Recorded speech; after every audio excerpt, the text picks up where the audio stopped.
आज का क्लास में हम लोग एरिया ऑफ ट्रायंगल खासकर कोऑर्डिनेट के अंतर्गत सबसे लास्ट चैप्टर है। पिछले क्लास में हम लोगों ने सेक्शन फार्मूला के अंतर्गत सेक्शन फार्मूला का मूल फार्मूला आपने देखा था, जिसमें M1 M2 से रिलेटिव बातें हुई। फिर मिड पॉइंट का कोऑर्डिनेट निकालना हम लोगों ने सीखा, माने मध्य बिंदु, वो भी उसी से निकला। फिर हमने माध्यिका की मदद से केंद्रक पढ़ा है कि नहीं, सेंट्रॉइड, जिसमें माध्यिका का मूल चीज ध्यान रखना है कि माध्यिका त्रिभुज की माध्यिका एक दूसरे को 2:1 में डिवाइड करती है। ये पॉइंट सबसे मायने रखने वाली है। इसके बाद हमने इन सेंटर पढ़ा, अंतः केंद्र, जो काफ़ी ज़्यादा माने समझिए क्रिटिकल ज्योमेट्रिकल फंक्शन उस सब में लागू हो रहा है।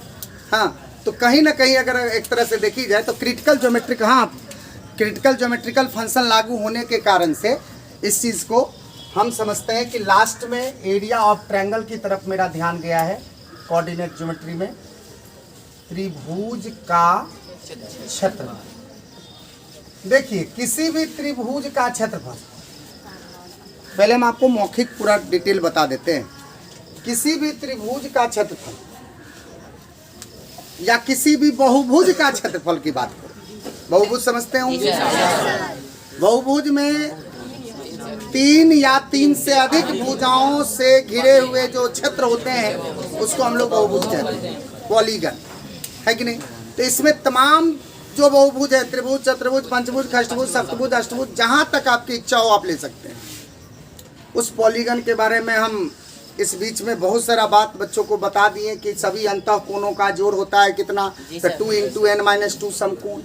किसी भी बहुभुज के सभी अंतः कोण का जोड़ 2 × n-2 समकोण, जिसमें अगर आप ट्रायंगल में हैं तो n के जगह पे 3 देते हैं तो 3 में से 2 गया 1, 1 × 2 2 और 2 समकोण माने 180 डिग्री। इसलिए आप 180 डिग्री आप एक कल्पना कर सकते हैं कभी कि चतुर्भुज के चारों कोण का जोड़ 360 ही क्यों होता है, पंचभुज के पांचों कोण का जोड़ जो है सो 540 ही क्यों होता है, षष्ठभुज के 6 कोणों का जोड़ 720 डिग्री ही क्यों होता है कि नहीं। ये तमाम बातें कहाँ से आ रही है पता है, 2 × n-2 समकोण। ये सब हम रैंकर 30 वाले क्लास में दे चुके हैं। जिस दिन आप लोग नहीं थे, एक्स्ट्रा किसी दिन रविवार या सोमवार को क्लास चल रही थी, उस दिन शायद दिए थे, जब भी दिए हों लेकिन दिए हैं। तो ये जो आप कंसेप्ट देख रहे हैं, सुन रहे हैं, 2 × n-2 समकोण, समकोण 90 डिग्री, n के जगह पे ये नंबर ऑफ क्या है, साइड्स, भुजाओं की संख्या। जिस बहुभुज की आप बात करते हैं वो आप पुट कर दीजिए उसमें। अब जैसे षष्ठभुज की बात की, n के जगह पे 6 दिए, 6 में से 2 गया 4 हुआ, 4 दूनी 8 हुआ, 8 समकोण हुआ, 8 × 72 720 डिग्री हो गया। तो 6 कोण को जोड़ के 720। तो अगर ये व्यवस्था अगर आपके पास है तो हमारा मानना है कि कहीं ना कहीं आप सभी कोण को जोड़कर कितना होगा ये आप पता कर सकते हैं। तो अगर आप ये पता कर सकते हैं तो बेशक आप इस चीज़ को समझें कि अगर इसमें सम षष्ठभुज, सम बहुभुज, सम मतलब पंचभुज, अगर सम बहुभुज अगर आ रही है, उस परिस्थिति में प्रत्येक कोण भी आप निकाल सकते हैं, उसी में n से भाग दे सकते हैं, है कि नहीं। ये सब बहुभुज के बारे में आप 100% ध्यान में रखिए। दूसरी बात कि ये अंदर वाली बात सब हो गई, सभी को जोड़ के कितना होगा, 2 × n-2 समकोण। अगर सभी भुजा बराबर है तो n से भाग दे दीजिए, तो प्रत्येक कोण ले लीजिए। प्रत्येक कोण लेने के लिए भी आपको सब कोण को जोड़ के पहले निकालना ही पड़ेगा, तब उसमें क्या करना पड़ेगा, जितनी भुजा उससे भाग देना है ना।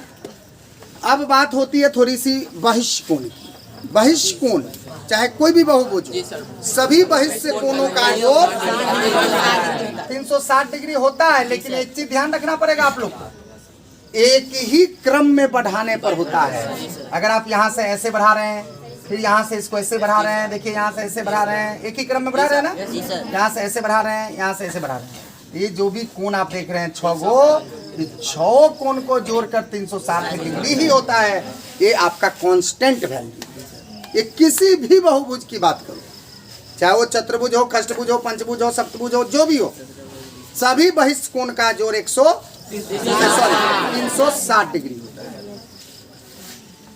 अगर उसमें सभी बहुभुज की भुजा बराबर है, सम बहुभुज है अगर, तो उतना से आप उसमें भाग दे सकते हैं 360 डिग्री में, n से भाग दे सकते हैं। सबको जोड़ करके हुआ ना जी 360, तो कितनी भुजा है, जितनी भुजा है उससे भाग दे दीजिए, तो प्रत्येक कोण आपको निकल जाएगा। ये सब हम आपको नोट में करवा चुके हैं, इसीलिए इस चीज़ सबको ध्यान में रखिएगा। क्योंकि ये बात मुझे इसलिए आज याद आई, इसमें कोई इसको जरूरत नहीं है बोलना, हम बात क्षेत्रफल की कर रहे हैं, लेकिन इच्छा हुई कि भाई त्रिभुज का नाम याद आते ही सभी बहुभुज के बारे में अगर बोल दी जाए, अगर कुछ चर्चाएं हो जाए, तो कहीं ना कहीं स्टूडेंट के हित में रहता है। पहली पॉइंट। दूसरी पॉइंट, एरिया पर आइए। कभी भी ये जो पॉइंट आप देख रहे हैं ना, ये वर्ड लिखा हुआ क्षेत्रफल, ये आप जान सकते हैं कि क्षेत्रफल का डिफिनीशन है ना, किसी बंद आकृति, किसी बंद आकृति के क्षेत्र के परिमाण को, क्षेत्र के परिमाण को उस क्षेत्र का क्षेत्रफल कहते हैं, उस क्षेत्र का क्षेत्रफल कहते हैं। किसी बंद आकृति, समझ रहे हैं, के क्षेत्र के परिमाण, परिमाण मतलब आप समझते हैं मैग्नीट्यूड, मैग्नीट्यूड उसका कुछ अपना होता है, परिमाण हर भौतिक राशि में होती है। तो क्षेत्रफल, क्षेत्रफल एक भौतिक राशि है ना, तो उसमें 100% है परिमाण होगा, तो कितना होगा, है ना, ये ही वैल्यू निकालने को हम लोग कहते हैं क्या चीज, क्षेत्र। और जब भी किसी क्षेत्र को अगर आप छू रहे हैं, ये आपका क्या है, क्षेत्र। अकॉर्डिंग टू मैथमेटिक्स एक निश्चित आकृति आती है जिसमें हम लोग त्रिभुज, चतुर्भुज, पंचभुज, खष्टभुज, वृत्त, वृत्त जो भी पढ़े हैं, हाँ, एक उचित आकृति होना चाहिए। कहीं अगर मान लीजिए एक अजीब प्रकार का अगर आकृति सब अगर आ जाता है मेरे यहाँ, अगर इस तरह का आकृति सब आ गई, इसको हम लोग कहते हैं क्या चीज, देखिए ये धंसा हुआ है, अवतल बहुभुज, ये सब ध्यान रखिए, बहुत बढ़िया चीज सब है, पुरानी पद्धति है। 2 साल से जो हम लोग कोविड प्रोटोकॉल से गुजरे, आप लोग बहुत सारा चीज समझिए बेसिकली नहीं लिए हैं, आपको बहुत अध्ययन करने की जरूरत है, एग्जामिनेशन के बाद भी पढ़ने की जरूरत है। वो तो गनीमत ये है कि इंट्रोडक्शन के माध्यम से मैं बहुत सारी पुरानी बातें सब मैं बोलता रहता हूँ। ये जो आप धंसा हुआ देख रहे हैं ना, तो ये अवतल बहुभुज है, और ये जो आप देखते हैं है ना, इस तरह से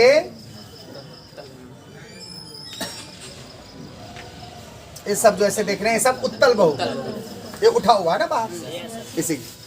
तो कहीं ना कहीं उत्तल अवतल बहुभुज। अब इस सब का जो क्षेत्रफल निकालेंगे, ध्यान दीजिए, अब इस सब का क्षेत्रफल निकालने के लिए क्या होगा, तो हम त्रिभुज चतुर्भुज पर कमेंट माने ये ध्यान देंगे और इसको ऐसे मिला देंगे। देखिए एक त्रिभुज बन गया होगा तो ऐसे मिला दे। अब देखो एगो त्रिभुज अगर लग रहा है सीधा तो ठीक है, अगर टेढ़ा रहेगा तो ऐसे मिला दीजिए, त्रिभुज बना दीजिए। अब तीनों त्रिभुज का क्षेत्रफल जोड़ दीजिए, पूरा आकृति का क्षेत्रफल निकल जाएगा। तो कहीं ना कहीं क्षेत्रफल में त्रिभुज बहुत ही मायने कर रखता है, और खासकर चतुर्भुज, पंचभुज, खष्टभुज जो भी आप पढ़ते होंगे, है ना, आगे चल के देखिएगा, है ना। जैसे आप मान लीजिए खष्टभुज है, इसका एरिया निकालना है, तो फटाफट आप इसको क्या करिएगा, इसको ऐसे मिला दीजिए। अब खष्टभुज के बारे में आपको पता है, प्रत्येक कोण 120 डिग्री, 120 डिग्री, है ना, प्रत्येक कोण कितना डिग्री, 120 डिग्री, क्योंकि सबको जोड़ के होता है कितना, 720। 720 में आप 6 से भाग दीजिएगा तो कितना होगा, 120 डिग्री, कितने होगा, 120 डिग्री।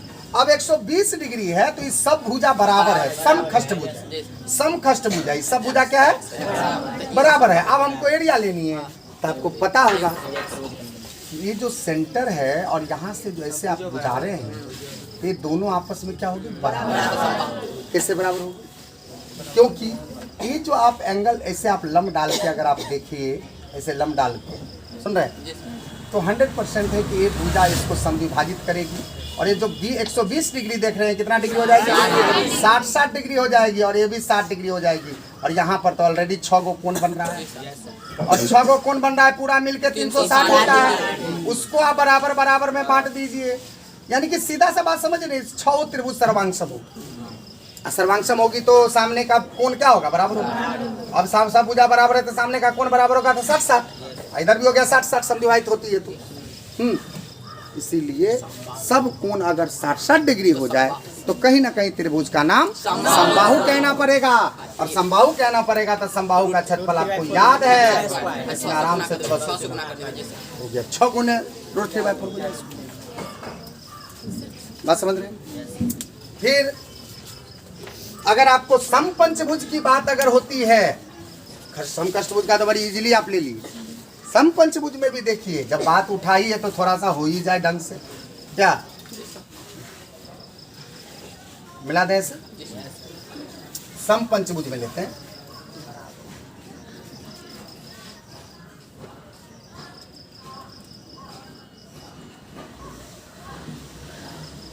देखिए ये समपंचभुज है, A B C D E, ये पांचों भुजा क्या है? बराबर।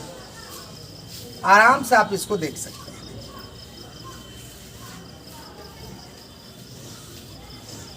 देख रहे हैं आप? देखिए इस पे सभी एंगल को जोड़ के होता है 360, और आपके यहाँ एंगल कितने हैं? 5। तो 360 में अगर आप 5 से भाग देते हैं तो 72 डिग्री। कितना डिग्री? पांचों एंगल 72 चलेगा। 72 पंचे होता है कि ना? 360 होता है। अब देखिए ये पूरा एंगल कितना होगा इसमें पता है? 108 डिग्री, क्योंकि सभी कोण को जोड़ के होता है 540 डिग्री। तो 540 डिग्री बट्टा 5 करेंगे तो 108 डिग्री। ये सब हो गया 108 डिग्री। मान लीजिए एगो यहाँ 108 डिग्री, यहाँ 108 डिग्री। अब आप आधा आधा करिएगा तो बताइए 54 डिग्री होगा। बताइए ये कितना होगा? ये 54 होगा। बताइए ये कितना होगा? तो 54 होगा। बताइए ये कितना होगा? तो 54 होगा। अब बताइए कैसा त्रिभुज हो गया? समद्विबाहु। अब इस समद्विबाहु त्रिभुज का क्षेत्रफल निकालने के लिए तो आपको लंब डालना ही पड़ेगा, है कि नहीं? तो आप यहाँ से अपना आराम से लंब डालिए। जब ये लंब डालिएगा तो भुजा आपको कुछ न कुछ दी गई रहेगी, है ना? तो भुजा जब ये आपको दी गई रहेगी तो x/2 हो जाएगा। तो इसका क्षेत्रफल हो जाएगा, इस त्रिभुज का, पर्सनल त्रिभुज की बात करिए, त्रिभुज ODC का क्षेत्रफल हो जाएगा आपको 1/2 गुने आधार कितना है? x गुने OL। अब इस OL के बदला में आप कभी लिखना चाहेंगे तो त्रिकोणमिति को उठा लीजिए कभी। अगर OL आपको निकालना है तो sin 54 डिग्री, sin 54 डिग्री बराबर कितना? लंब बट्टा कर, या tan 54 लेना है, ये आधार दिया रहेगा तो tan में चले जाइए। तो tan 54 डिग्री बराबर ये क्या है? OL। तो क्या है? OL नहीं ना पता है? OL tan 54 बराबर, और आधार आपका कितना रहेगा? x/2। भुजा दी गई रहेगी, उस हिसाब से अटकेगा सर tan 54 का मान। हम कहेंगे tan 54 का मान भी किताब दिया रहेगा अगर ऐसा पूछता है तो। लेकिन आज के सिलेबस में ऐसा क्वेश्चन को हटा दिया गया है, लेकिन कॉम्पिटिटिव एग्जामिनेशन सब में ऐसा क्वेश्चन देता है। इसीलिए मैं आपको यहाँ से जागरूक करवाना शुरू कर चुका हूँ, बशर्ते आप जाग जाइए। सोए हैं अभी तक? अब जगने की बारी आ गई है, इसलिए ये सब बात को पूरा भरसक ध्यान में रखिएगा। ये सब जरूरत इसलिए है क्योंकि हम बात क्षेत्रफल की कर रहे थे, इसीलिए इतना बात हम आपके बीच में अभी तक